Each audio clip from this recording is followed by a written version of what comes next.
empty arguments. Ambassador Susan Rice has been a Washington insider practically since birth. She grew up in affluent Washington circles, the daughter of a governor of the Federal Reserve System. She distinguished herself academically at Stanford University in California and in her postgraduate work at Oxford University in England.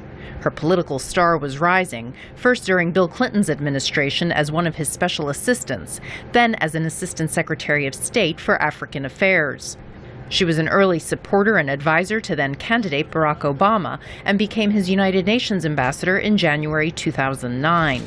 American University professor and author David Bosco says Rice has a strong resume as well as a close relationship with President Obama. She understands how the U.S. foreign policy machine works, and I think that's extremely valuable. Her relationship with the president is also very valuable. That is a real asset for a Secretary of State, because then when she interacts with foreign leaders, with foreign diplomats, they know that it's likely there's very little daylight between her and the president.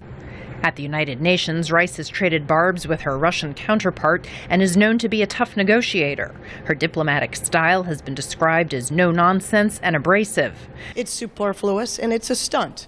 But David Bosco believes her personality would not define her if she becomes the top American diplomat.